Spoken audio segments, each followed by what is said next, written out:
Queremos agradecer tu amor, tu fidelidad y tu preciosa misericordia sobre nuestras vidas. Queremos agradecer, precioso Dios, que nos permitas esta mañana como pueblo tuyo estar acá reunidos para que hables a nuestro corazón, para que abras tus palabras, tus consejos. Como está escrito, lámpara es a mis pies tu palabra, lumbrera a todo mi camino. Te clamamos a ti en esta mañana, Señor, que abras tu palabra, que pueda ser entendida en nuestro corazón, Señor. Padre de los cielos, tú eres el que has expresado en tu palabra, te haré entender y te enseñaré el camino que debes seguir. Te clamamos para que nos des ese entendimiento, Señor, para que no solamente escuchemos tu palabra, para que no solamente, Dios, la podamos leer, sino para que podamos tener tiempo de meditar, de reflexionar en ella, de que tú la grabes en nuestro corazón, Señor, de que esa palabra se vuelva vida al interior de cada uno de nosotros y nos hagas estar cada día firmes en ti, Señor amado. Por favor, fortalécenos para jamás retroceder, Señor. Danos fuerzas para permanecer, para proseguir adelante al premio, a la meta del supremo llamamiento en Cristo Jesús, nuestro Salvador. Que tu mano preciosa, Señor, sea en esta mañana sobre la vida del pastor Wilson, Señor, guiando las palabras que has hablado en el lugar secreto para compartir en esta mañana esas palabras de vida que tú has plantado, Dios, que sean también, Señor, de edificación espiritual para nosotros. Te damos gracias y te bendecimos en el glorioso nombre de Jesús. Amén. Y amén.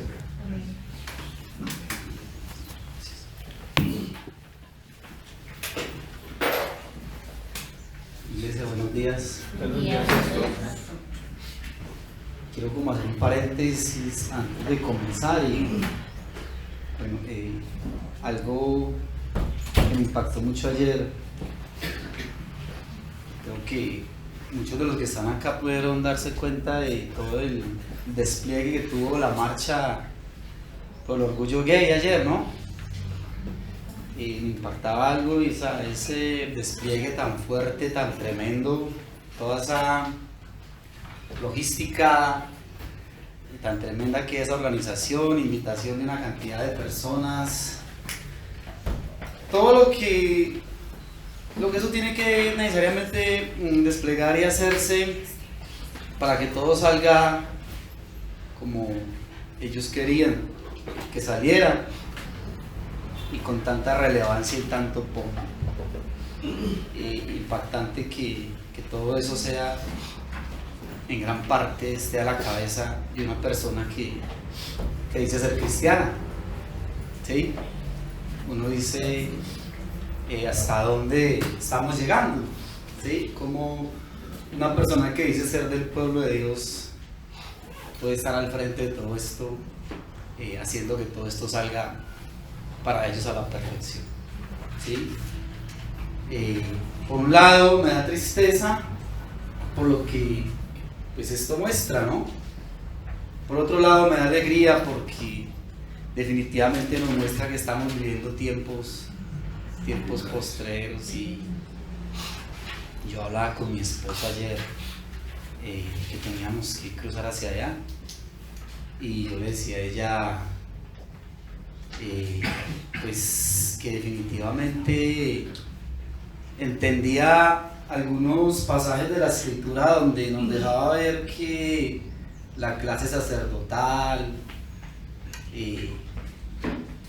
todo el levitas y todos los que en algún momento se corrompían de una manera tan tremenda hasta el punto de llegar a vender sus principios, ¿no?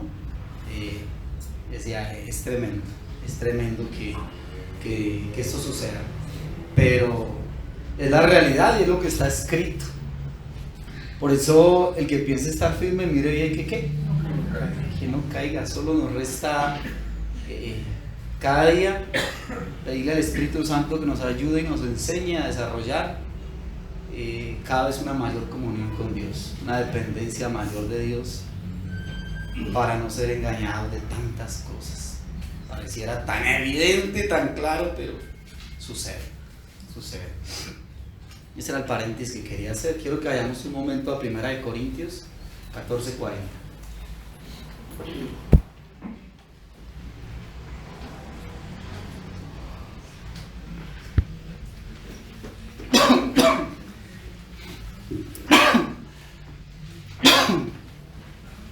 muy conocido este pasaje de la Escritura, dice, pero hágase, ¿cuántas cosas?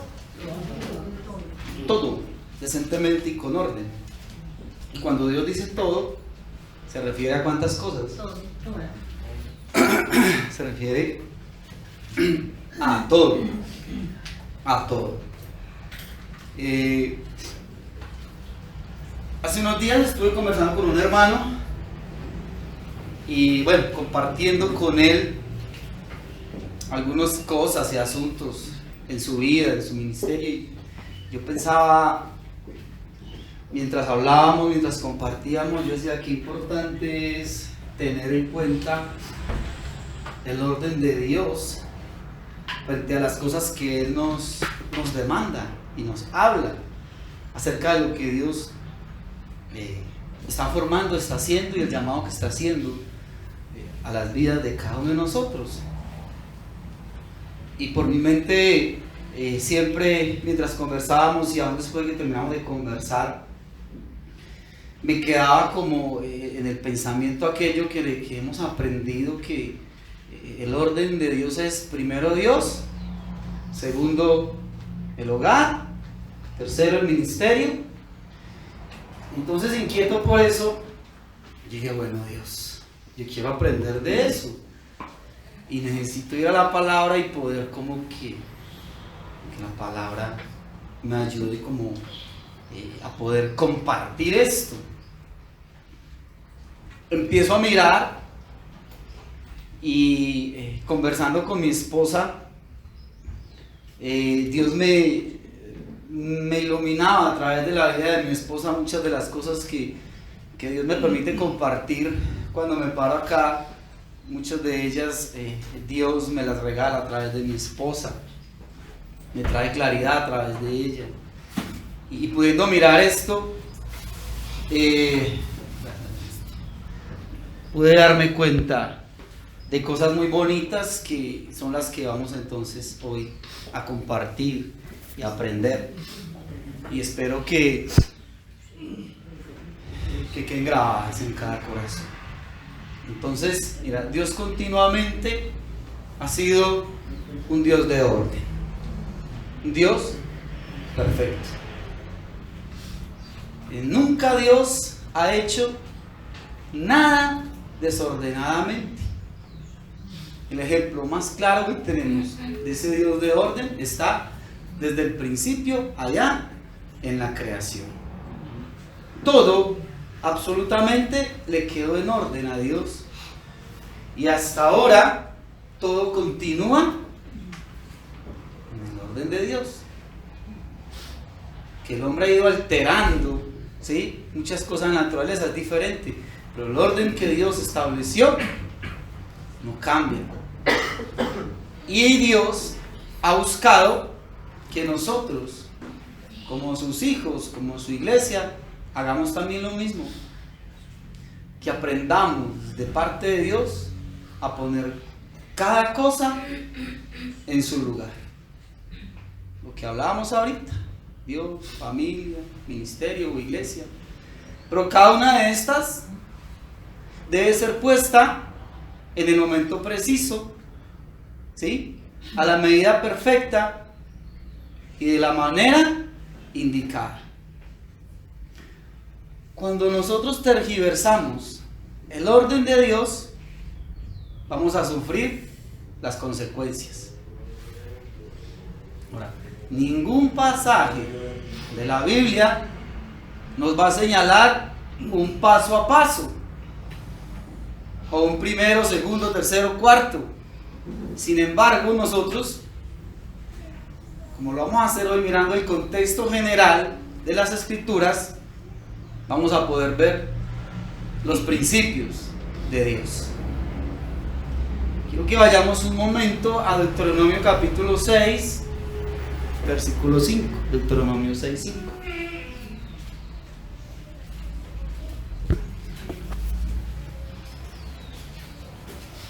Muy conocido. Dice: y amarás a Jehová tu Dios de todo tu corazón, toda tu alma y con todas, ¿qué? Tus fuerzas. Amarás a Jehová tu Dios de todo tu corazón, de toda tu alma y con todas tus fuerzas. Entonces, el versículo es bien claro. Todo el corazón, toda el alma y todas las fuerzas de uno debe estar comprometidos a amar a Dios. No dándole a Dios el primer lugar en nuestras vidas. Te lo repito. No dándole a Dios el primer lugar en nuestras vidas. Quizás te suene a herejía. Sino haciendo de Él el todo en nuestra vida. Dios no me está diciendo a mí que le dé el primer lugar a Él.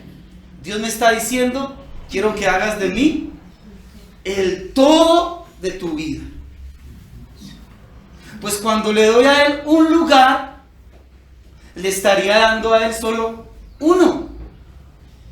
Cuando en realidad Él debe ocupar, Él debe llenar, Él debe ser el dueño y tener la participación absoluta en todo ámbito de mi vida.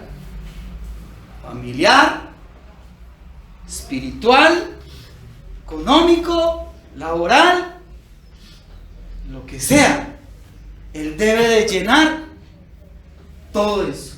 Él debe estar incluido en todas y cada una de esas cosas, porque Él debe de llenarlo absolutamente todo.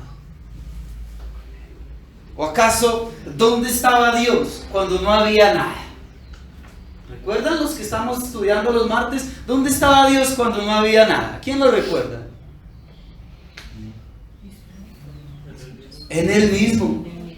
En Él mismo. Porque Él es el que sustenta todas las cosas. Entonces Él no debe ocupar un lugar. Él debe de abarcarlo, llenarlo y ser Señor en todas y cada una de las cosas. Nosotros solemos decir que Dios es el que ocupa el primer lugar en mi vida. Creo que lo hemos dicho muchas veces.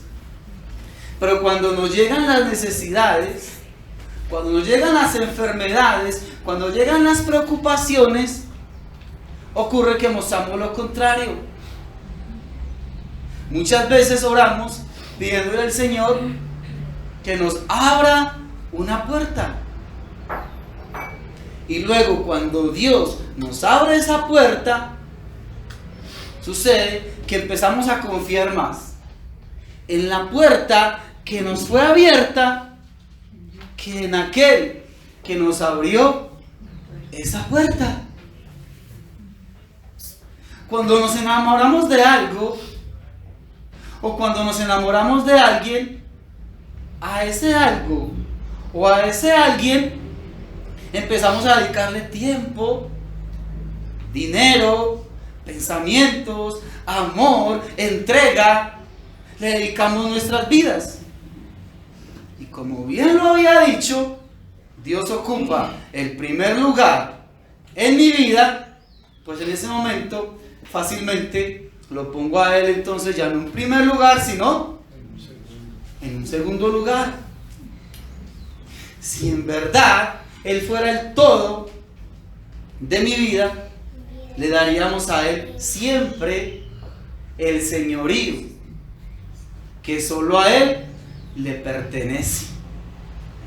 El señorío que solo a Él le pertenece en nuestras vidas. Y nada, ni nadie lo reemplazaría jamás. ¿Estamos claros hasta ahí?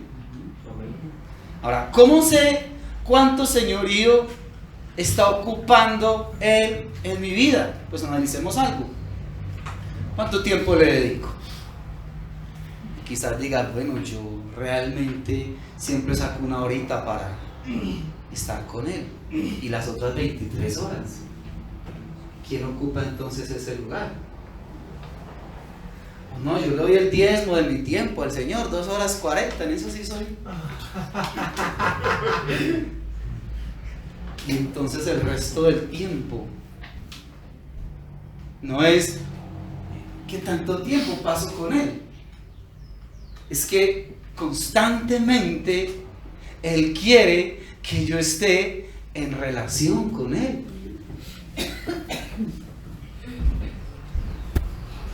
Que obviamente sacamos muchas veces tiempos para estar a solas y hablar y orar, sí. Pero no me digas que el tiempo de hablar y compartir con Dios y estar con Él se limita a determinados minutos o horas durante el día. ¿Cuánto tiempo meditando en Él, en su palabra?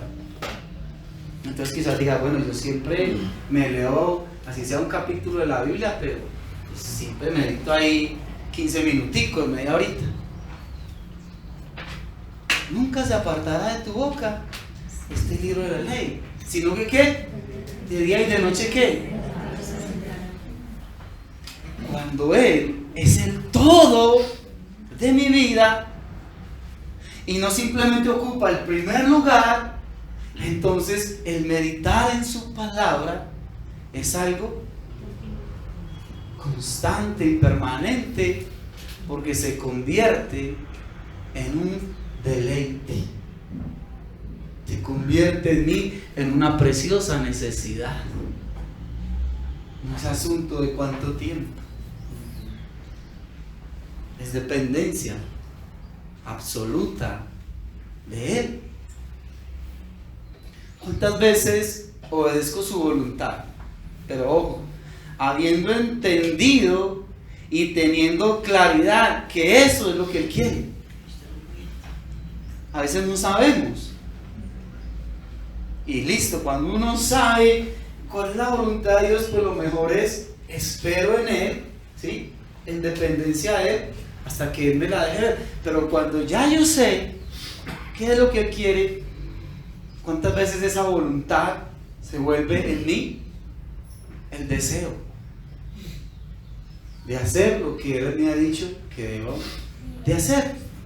Entonces, démosle a Él la prioridad de nuestras vidas, démosle a Él la prioridad de nuestro tiempo, démosle a Él la prioridad en nuestro hogar, en nuestros asuntos personales, laborales, materiales, ministeriales, etcétera, etcétera. Entreguémonos a Él de un todo.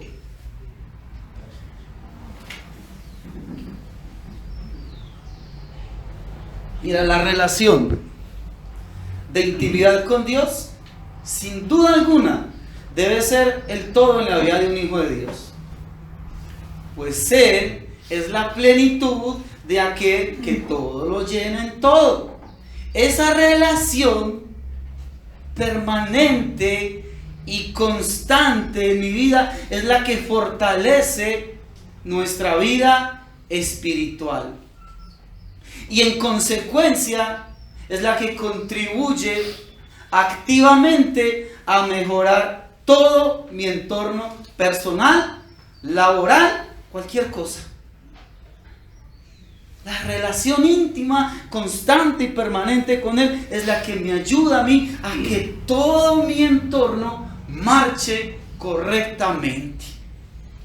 Es en esa relación íntima donde Él mismo me va a enseñar a dar a cada cosa, llámese familia, ministerio, trabajo, dinero, lo que sea. Es en esa relación donde Él me va a enseñar a dar el honor, la importancia y la medida exacta en el momento preciso y perfecto. Si no hay una buena relación con Dios, nos desmedimos y no lo hacemos como Él quiere, sino como yo pienso. Por ejemplo, ¿cuántas veces yo he pretendido camuflar con un manto de espiritualidad mi falta de fe para tomar decisión en cuanto al hacer la voluntad de Dios? Y lo camuflo con el pretexto de decir una y otra vez, es que estoy orando, es que estoy buscando a Dios. Suena bonito, ¿cierto? Y bueno, y 1000 frases más que hemos aprendido a usar y a manipular muy bien. Y nos la creemos nosotros mismos. Y así, haciendo uso de esos pretextos, lo que hacemos muchas veces es omitir, hacer a un lado la voluntad de Dios. Por ejemplo, miremos en Éxodo 14:15, hay un ejemplo muy claro de lo que te estoy diciendo para que lo podamos comprender un poco mejor. Yo creo que lo mejor es que la misma palabra nos lo muestre, lo que quiero decir con eso. Lo que es camuflar muchas veces con un manto de espiritualidad y falta de fe para hacer la voluntad de Dios. Dice, entonces Jehová dijo a Moisés: ¿por qué clamas a mí? Di a los hijos de Israel que marchen. Analiza esto. Dios le dice a Moisés: ¿por qué clamas a mí? ¿Cómo así? ¿Por qué clamas a mí? Pareciera paradójico, ¿no? Moisés, ¿por qué estás orando? Dile al pueblo que marche. Muchas veces el seguir orando no es lo indicado. Lo indicado es dejar ya de orar y obedecer. El mucho análisis trae parálisis. Y me quedo ahí. Es que estoy orando. Es que estoy preguntando a Dios. Y yo le digo a Moisés: Moisés, ya no más. Deja de estar orando. Haz lo que tienes que hacer. Di a los hijos de Israel que marchen. ¿No es acaso esto lo que ya yo le había dicho a Moisés? Si ustedes leen todo el capítulo se van a dar cuenta de lo que les estoy diciendo. Ya se lo había dicho a Moisés lo que debía de hacer. Y en consecuencia de esto, la exhortación de Dios para Moisés fue muy clara. Moisés, no es tiempo de estar orando, es tiempo de obedecer. Entonces, te lo repito nuevamente. Es en la relación íntima con Dios donde Él mismo me va a enseñar, me va a decir, me va a enseñar a dar a cada asunto el honor, la importancia y la medida exacta en el momento perfecto. No solo en intimidad con Dios. ¿Sí? Ahora bien, habiendo entendido ya que Dios no debe ocupar un primer lugar en mi vida, sino que Él debe ser el todo en todas las cosas de mi vida, ahorita sí meditemos por un momento en la frase aquella que nos ha sido enseñada, que nos ha sido predicada tantas veces: Dios primero, mi familia segundo y la iglesia, ministerio, servicio, lo que sea, tercero. Meditemos en eso. ¿Qué piensas? El pretender dar a entender que una de estas es primero, que la otra segundo, y así sucesivamente, eso es lo que ha traído demasiados problemas, demasiada confusión en la vida de muchos creyentes. Son predicaciones de hombres. ¿Cómo así? Sencillo. Ninguno de estos asuntos es menos importante que el otro. Ninguno es menos importante que el otro, sino que cada uno de ellos debe ocupar un lugar de importancia, un lugar de dignidad y honor en el momento cuando Dios así me lo demande. Y te lo repito, ejemplo de ello es la creación. ¿Por qué? Es necesario ir siempre al principio, al fundamento. ¿Qué cosa creada por Dios es más importante que la otra? Dime algo que sea más importante. ¿Es más importante el agua que el aire? ¿Es más importante el sol que la luna? ¿Acaso es más importante las plantas que los animales? ¿Qué es más importante, el día o la noche? ¿El invierno o el verano? ¿El otoño o la primavera? ¿O qué cosa de la naturaleza podríamos decir hoy deberíamos desistir? Es innecesaria, no cumple ningún propósito. Dime algo de la naturaleza de lo que podamos decir algo de esto. Dios es un Dios de propósitos. Cada cosa, por pequeña o por insignificante que parezca, cumple un propósito importante en Dios. En el momento que indicado. Hasta las cucarachas, leía yo, son indispensables. Producen nitrógeno de una manera tremenda, indispensable para las plantas, para los árboles. Decía, tremendo es. Pero todo en la medida y en el momento indicado. En este momento necesitamos que sea de día. Cuando sea necesaria la noche, en el momento indicado, en la noche. O sea, cada cosa es importante, te lo repito. Nada de lo creado por Dios es más importante que lo otro. Es que todo fue dado para el momento indicado.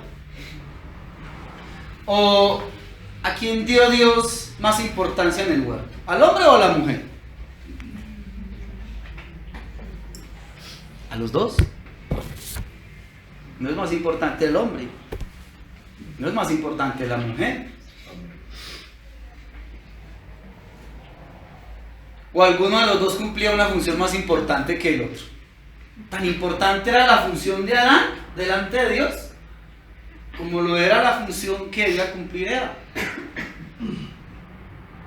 Ambas cosas, ambas personas, todo lo creado, completamente importante delante de Dios. ¿O qué era más importante para el hombre? ¿No comer del árbol de la ciencia del bien y del mal, como Dios se lo ordenó? ¿O labrar y cuidar del huerto como Dios se lo ordenó? ¿Qué era más importante? Dos cosas. Porque ambas tenían que ver con creerle a Él y en consecuencia obedecerle. Ninguna de las dos era menos o más importante que la otra. Entonces, todo en la medida indicada, en el momento indicado y de la manera indicada. Solamente así se puede dar gloria a Dios. Solamente así. ¿Cómo? En la manera indicada, en el momento indicado y en la medida indicada. Entonces, no es un asunto de qué es primero, o qué es segundo, o qué es tercero. El asunto que debe primar siempre es el siguiente: ¿qué tanta dependencia tengo de Dios para discernir qué debo hacer, cómo lo debo hacer, cuándo lo debo hacer, por qué y para qué lo debo hacer? Te lo repito esto, pues no es un asunto de qué debe de ir primero, segundo, tercero, cuarto. El asunto es el siguiente: ¿qué tanta dependencia tengo de Dios para poder lograr discernir qué debo hacer, cómo lo debo hacer, cuándo lo debo hacer, por qué y para qué lo debo hacer? La Escritura dice, todo tiene su tiempo, ¿sí? Y todo lo que se quiere debajo del cielo tiene su hora. Todo lo hizo hermoso en su tiempo. Todo lo hizo hermoso en su tiempo. He entendido que todo lo que Dios hace será perpetuo. Sobre aquello no se añadirá, ni de ello se disminuirá. Qué bonito eso. He entendido que todo lo que Dios hace es perpetuo. Sobre aquello no se añadirá, ni qué, ni se disminuirá. Y lo hace Dios para que delante de Él teman los hombres. Eclesiastés 3. Lo puedes leer todo, ahí te di solo unos versículos. Todo tiene un tiempo preciso, una medida indicada, una manera de cómo se debe hacer. Entonces vamos a mirar algunos ejemplos para darnos cuenta a través de la Escritura, ¿sí? Realmente que nada debe ocupar un segundo o tercer lugar, sino todo en la medida de Dios. Vamos a Mateo en el capítulo 12.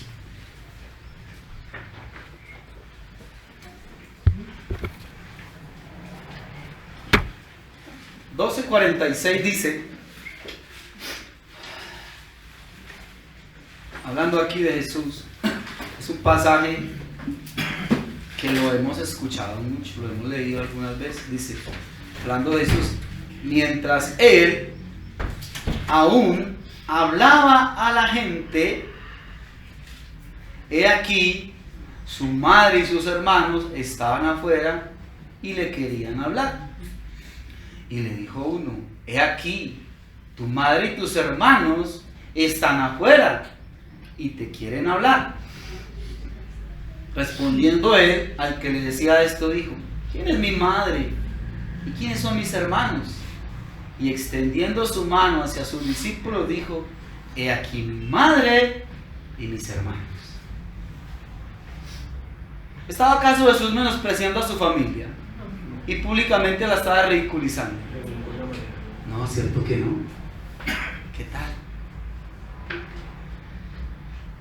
Mira, que mientras Jesús estaba cumpliendo en ese momento una tarea encomendada por el Padre, ¿qué tarea estaba cumpliendo en ese momento?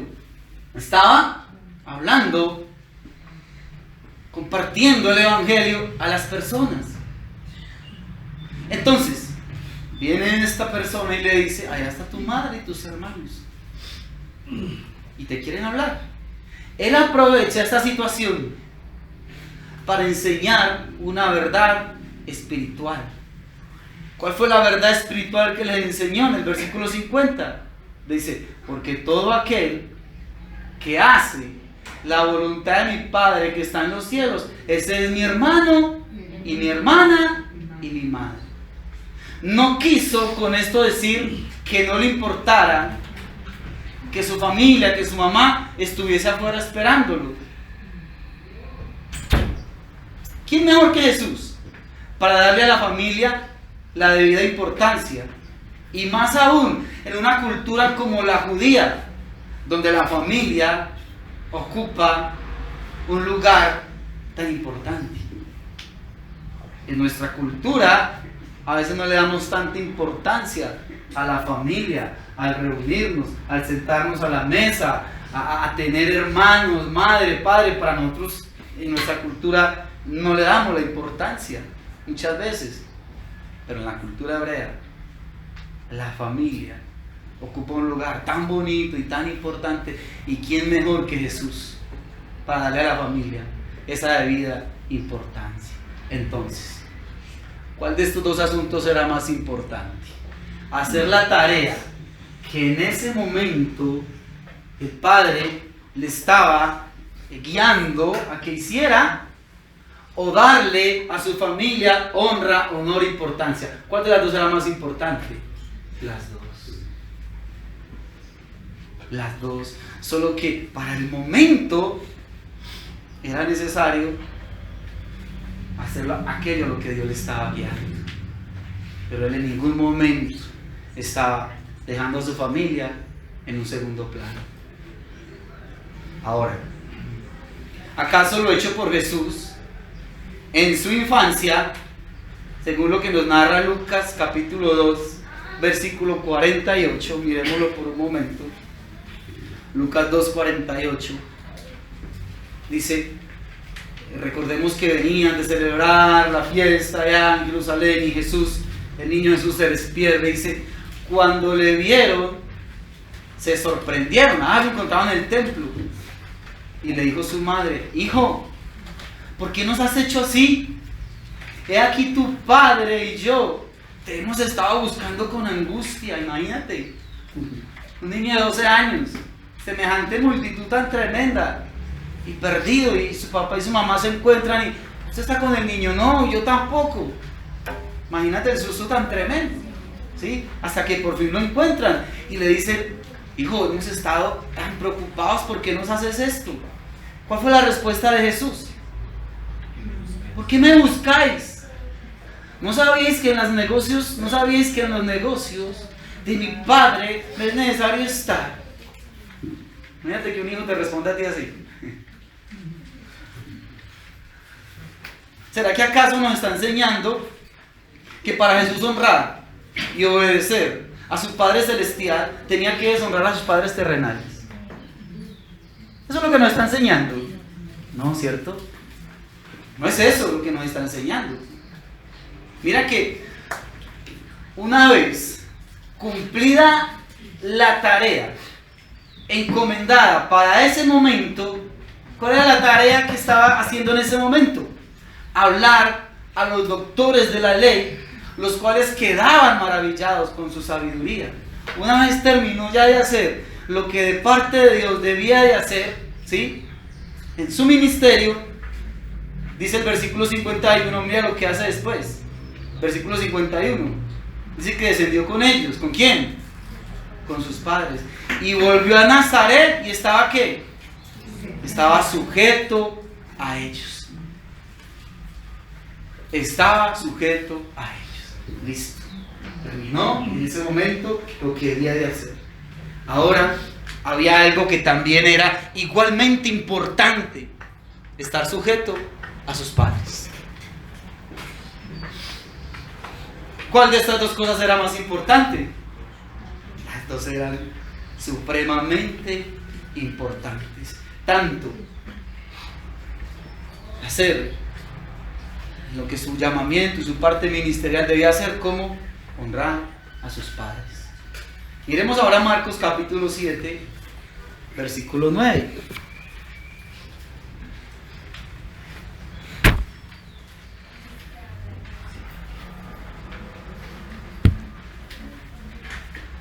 Les decía también: bien invalidáis el mandamiento de Dios para guardar vuestra tradición. Porque Moisés dijo, hablando de la ley: honra a tu padre y a tu madre, y el que maldiga al padre o a la madre muera irremisiblemente.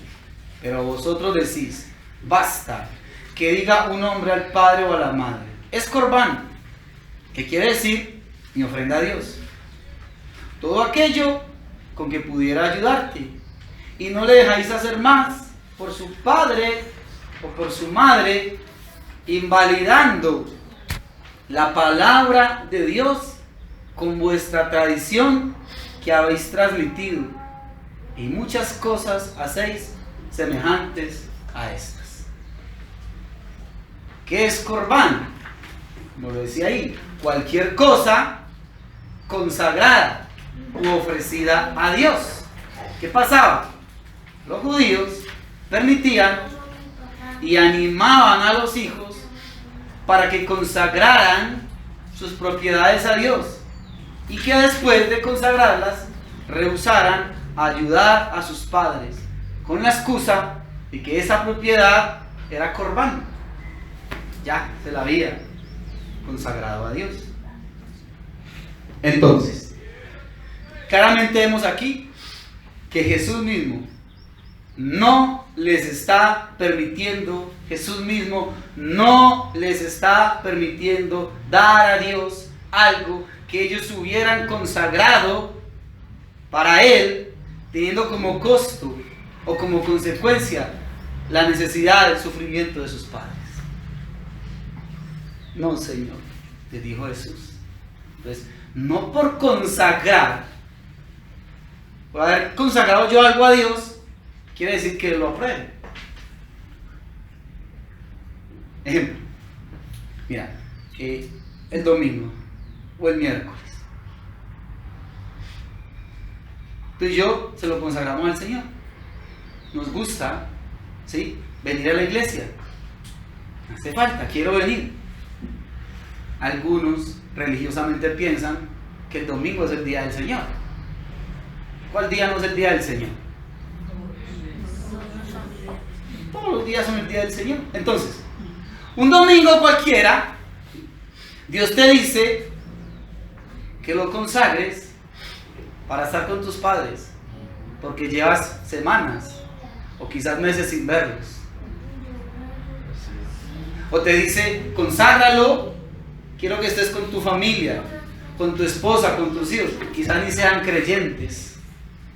Y Dios te está diciendo: tú lo consagraste, que no, yo no voy para la iglesia, me hace mucha falta, yo no puedo faltar al culto. Y Dios te dice: ¿Ese domingo es Corbán? Pues bueno, yo quiero que te vayas para donde tu familia. Quiero que estés con tus padres. ¿Qué tal eso? ¿Cómo lo tomarías? Tanto honro a Dios si no vengo ese domingo habiéndomelo dicho Dios, como lo honro cuando vengo a la iglesia habiéndomelo dicho Dios. ¿Lo estamos entendiendo? ¿Cuál de estos dos asuntos es más importante que el otro? Consagrar el domingo para venir y estar y compartir con mi iglesia porque Dios me lo dijo, o consagrar el domingo para estar con mi familia porque Dios me lo dijo. ¿Cuál de las dos es más importante? Si Dios lo dijo, lo que Él me diga, eso es lo primordial en ese momento, no lo que la religión nos enseña.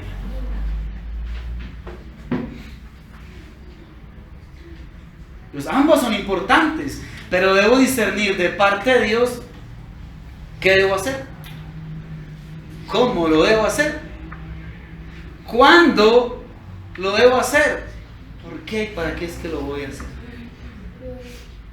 Incluso hasta en la parte económica. Es que el próximo mes me va a ganar un dinero extra y quiero consagrar tanto de ese dinero para Dios. Entonces, tanto de ese dinero es Corbán, consagrado para Dios. Y resulta que Dios te dice, hay una necesidad tremenda en casa de tu familia. Hay una necesidad tremenda en casa de tus padres. Hay una necesidad tremenda que tiene tu esposa y tus hijos. ¿Cómo honras más a Dios? ¿Trayendo ese dinero acá? ¿O consagrándolo a aquello que Dios te dijo? Pues haciendo lo que Dios te dijo. No es más importante traerlo a la obra si Dios no te lo ha dicho. No es más importante darlo a alguien si Dios no te lo ha dicho. Lo importante y lo primordial es lo que Dios me diga que debo de hacer. No está primero mi familia, no está primero la iglesia. Está primero lo que en comunión y en intimidad con Dios me diga que debo de hacer. Primera de Reyes, capítulo 19, versículo 19.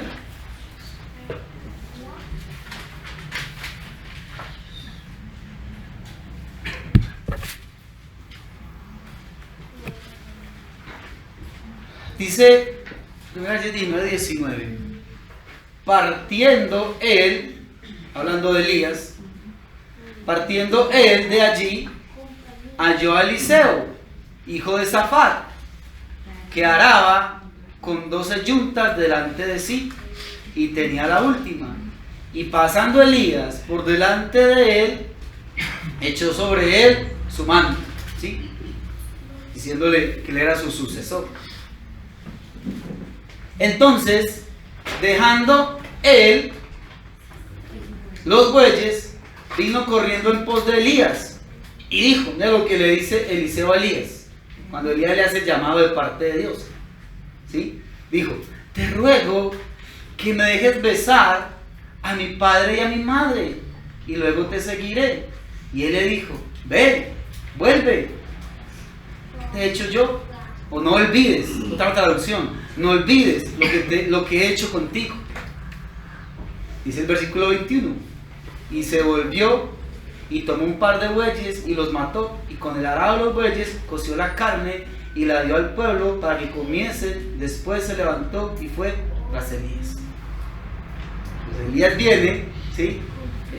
En Primera de Reyes 19:16, no lo busquen, pero en Primera de Reyes 19:16 sucede algo muy bonito, y es que Dios le dice a Elías que hiciera esto que acaba de hacer con Eliseo, porque Eliseo iba a ser su sucesor. Entonces Elías, sensible a esto, fue y hace el llamamiento a Eliseo. Pero cuando Eliseo entiende esto, que tiene un llamado de parte de Dios, él dice a Elías: un momento, necesito ir a casa de mis padres, necesito besarlos, necesito hablar con ellos, necesito explicarles, necesito dar razón. ¿Qué pasaba? Cuando los profetas eran llamados de parte de Dios, ¿sí?, a ser enseñados por sus maestros, ellos eran apartados a lugares lejanos, en las montañas, en lugares desérticos, y eran completamente apartados. Solamente volvían a verse en la luz pública solamente cuando tenían que dar un mensaje de parte de Dios. Entonces, ¿cuándo iban a volver a ver sus padres? En mucho tiempo. Era muy importante para él en ese momento el llamado, pero era en ese momento mucho más importante, según la ley, darle la honra de vida a sus padres e ir y hablar con ellos. Ir, cuando dice que ir y besarles y dar explicación, hablar, despedirse, informar. Y tal que él le haga el llamamiento, Elías le haga el llamamiento y Eliseo salga. Eso era honrar a sus padres. Él entendía que había algo también que era primordial en ese momento. Entonces, una vez cumplida la tarea encomendada para ese momento, darle la prioridad en ese momento a sus padres, honrar a sus padres. Mira cómo termina diciendo el versículo 21. ¿Qué termina diciendo? Dice que después se levantó y ¿qué hace? Se fue tras Elías y le servía. ¿Cuál de esas dos cosas era entonces más importante que la otra? ¿Obedecer al llamamiento o darle honra a sus padres? Las dos cosas eran importantes, solo que una de ellas tenía prioridad en ese momento. En ese momento exacto. Mira Éxodo capítulo 5.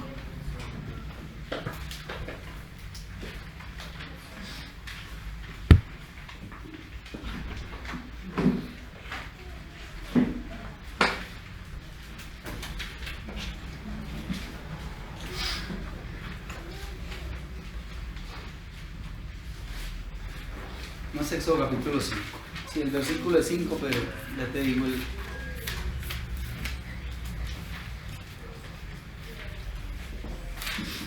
el capítulo.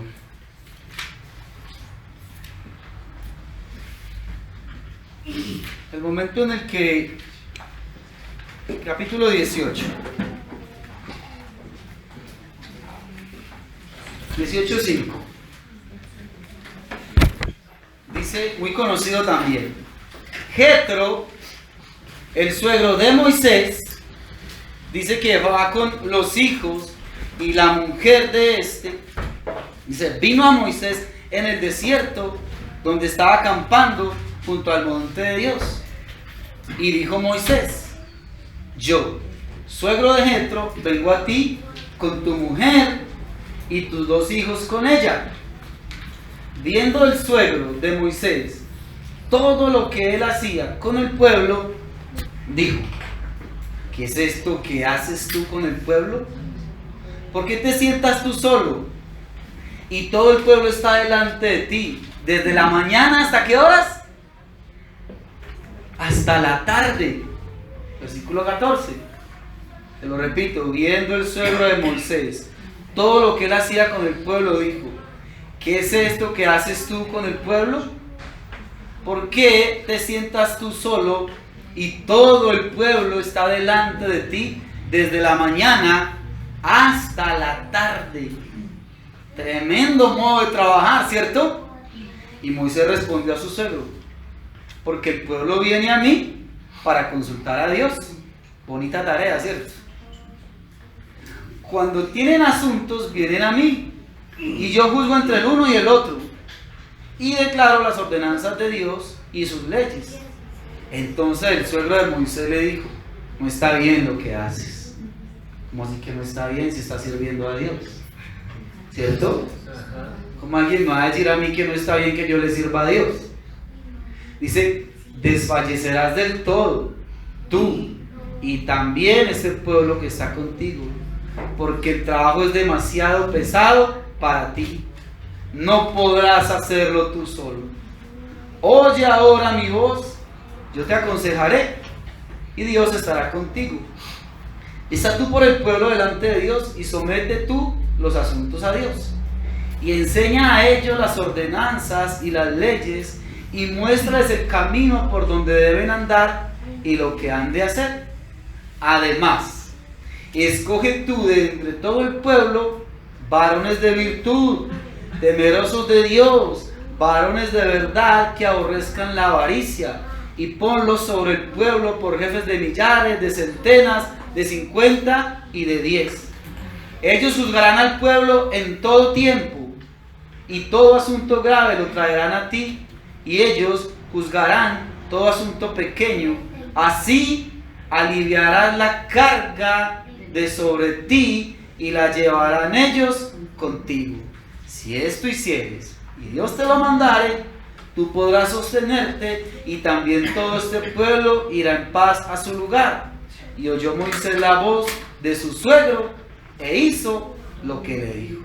Escogió Moisés varones de virtud entre todo Israel, y los puso por jefes sobre el pueblo, sobre millares, sobre cientos, sobre 50 y sobre 10.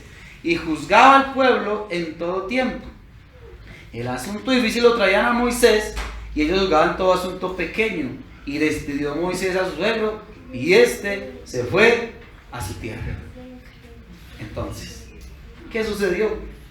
Moisés, movido humanamente, préstale atención a esto, movido humanamente por su amor y carga por el pueblo, él pensaba que estaba obrando correctamente. Mas Dios, en su amor, Dios en su misericordia, le habla a través de su suegro, quien sabiamente lo exhorta. Y me parece muy bonito lo que le dice en el versículo 23. Dice: si esto hicieres y Dios te lo mandare, o sea, mira, yo te estoy dando un consejo, pero ve a Dios, y si Dios aprueba lo que te estoy diciendo, tú podrás sostenerte, y también podrás sostener este pueblo, y el pueblo irá tranquilo. Entonces Moisés tuvo que entender, ojo a esto, que por amor a Dios, por amor a sí mismo, por amor a su familia, por amor al pueblo, no estaba bien lo que él hacía, que iba a desfallecer, que el pueblo igualmente, él debió entender que era necesario, que él tenía que menguar en su intensa labor en la obra. Demasiado atareado. Y efectivamente Dios le dice: lo estás haciendo mal, Moisés. Lo estás haciendo mal. ¿Y sabes algo? Esa ha sido una de las razones más frecuentes por las cuales muchos ministros han fracasado. Muchos ministros han destruido su hogar. Porque en muchos hogares se han ganado un pastor, pero han perdido un padre, y han perdido un esposo, han perdido un hijo, han perdido un hermano, porque ya no hay tiempo. Porque ese ministro llegó a tarearse tanto el culto, la oración, el ayuno, el ensayo, el retiro, la consejería, la visita, tanta cosa, que su familia ¿dónde quedó? ¿Qué es más importante hacer el ministerio a la manera de Dios o cuidar de mi familia a la manera de Dios? Son importantes.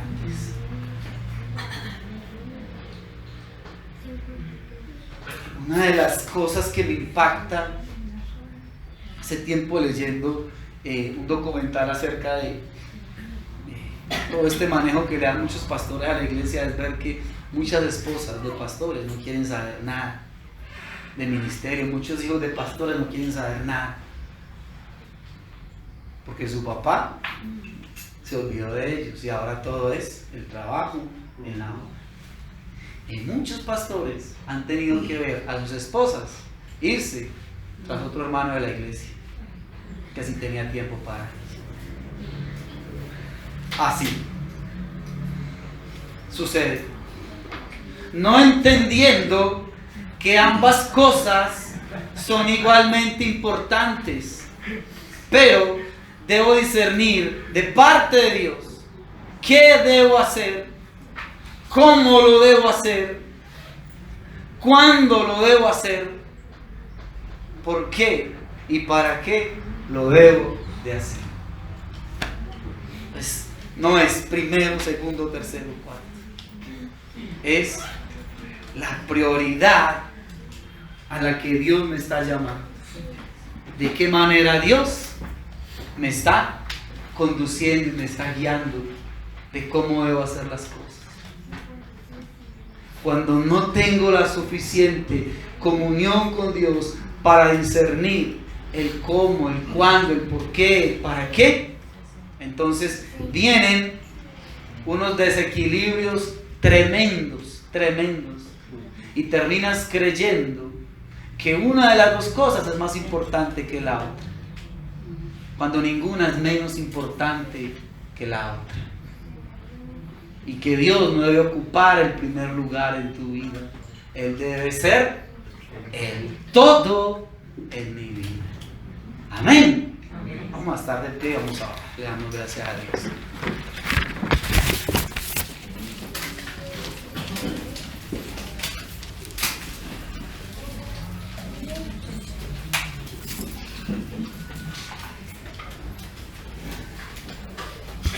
Señor maravilloso, Señor precioso y santo, alto y sublime, que habitas en las alturas y con el quebrantado y humilde de espíritu. Haznos entender, Señor, tu pensamiento. Haznos entender, Señor, tu voluntad. Pero danos, Señor, cada día, a través del obrar tuyo, a través de la corrección tuya, danos, Señor, un corazón humillado, sensible, quebrantado, dispuesto para ti.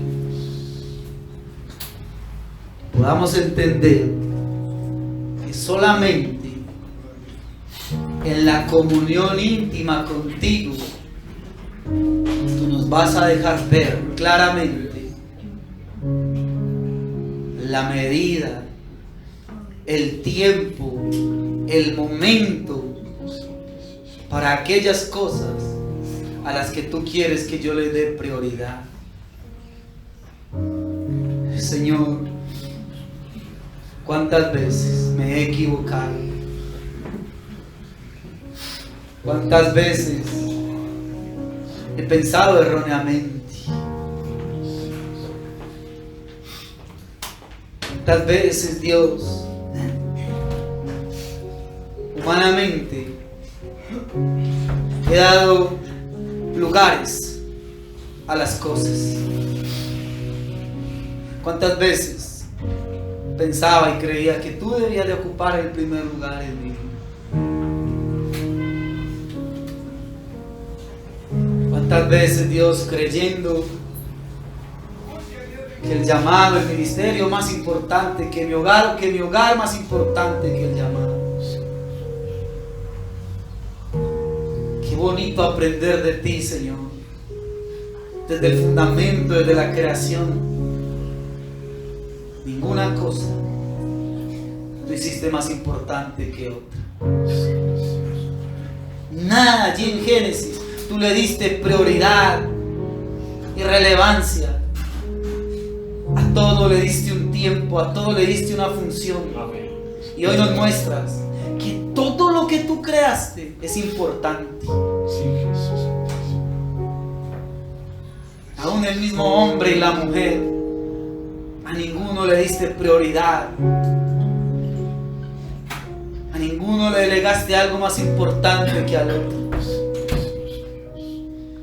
Hoy necesito entender, Dios, que allí, en la intimidad, en lo secreto, es donde tú me vas a dar sabiduría y entendimiento para saber lo que debo de hacer, cómo lo debo de hacer, cuándo lo debo de hacer, en qué medida lo debo de hacer,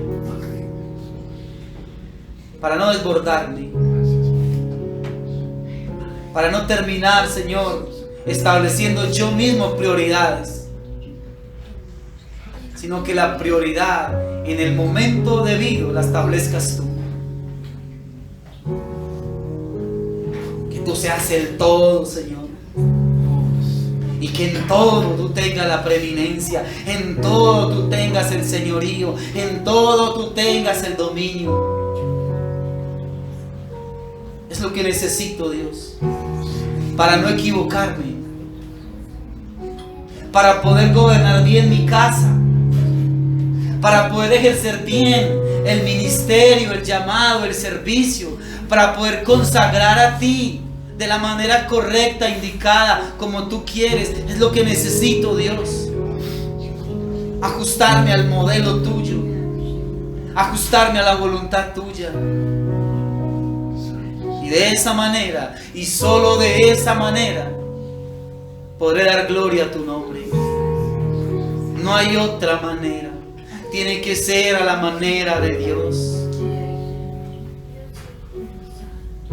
Como cuando el hombre pretendió acercarse a ti, cubierto con hojas de higuera. No era de esa manera. Era la manera tuya. Como cuando tú mandaste a Noé a construir un arca. Tú mismo le dijiste cómo. Tú mismo le diste todas las indicaciones. Y Noé lo hizo conforme al modelo tuyo. Como tú querías que se hicieran las cosas. Como tú mandaste, Señor. No es ofreciendo y trayendo a ti lo que a mí me parece, como lo hizo un día Caín. No trajo nada dañado, no trajo nada podrido, simplemente trajo lo que a él le pareció. Y tú no miraste con agrado ni a Caín ni a su ofrenda. Mas Abel trajo lo que tú mandaste, lo que tú pediste, y tú miraste con agrado a Abel y a su ofrenda. Un día David, queriendo traer el arca a su manera, cargada por bueyes, a través de la tragedia, tuvo que entender que no era así, y entonces preguntó: ¿cómo he de traer el arca de Dios a mi casa? Y tú allí en la intimidad demostraste que no era con bueyes, que era cargada en hombros por los levitas. Señor, necesito ver claramente cada día cómo lo estoy haciendo, pero a través de la mirada tuya, y poder entender cuando me estoy equivocando, cuando me estoy desbordando, cuando le estoy dando prioridad a algo que tú no le estás dando prioridad, cuando le estoy dando la prioridad al ministerio, al llamado, al servicio, cuando tú me estás diciendo que la prioridad debe ser mi casa, O viceversa, Dios, cuando la prioridad se la estoy dando toda en mi casa, en mi hogar, cuando tú me estás diciendo, dame en este momento y solo en este momento la prioridad a lo que yo te estoy diciendo que debes de hacer. ¿Cuántas veces consagrando días, cosas, dinero, cuando en realidad tú me estás diciendo, conságralo en algo completamente diferente? Ese tiempo, eso material y económico, como necesitamos, Dios, entrar en la intimidad tuya y hacerlo como tú quieres, cuando tú quieres, en la medida que tú quieres. Gracias, Señor, porque tu palabra es perfecta y es como martillo que quebranta la roca y es como espada de dos filos que penetra y nos ayuda a discernir lo que es del alma y lo que es del espíritu. Eso necesito en mi vida, Dios, que a través de tu palabra tú me enseñes qué cosas las estoy haciendo en mi humana sabiduría, en el amor humano, en el parecer humano, con las buenas intenciones humanas y no en el amor tuyo, en el deseo tuyo, en el pensamiento tuyo, en la voluntad tuya. Muchas gracias, Señor, por tu amor, por tu bendición y por tu presencia en medio nuestro.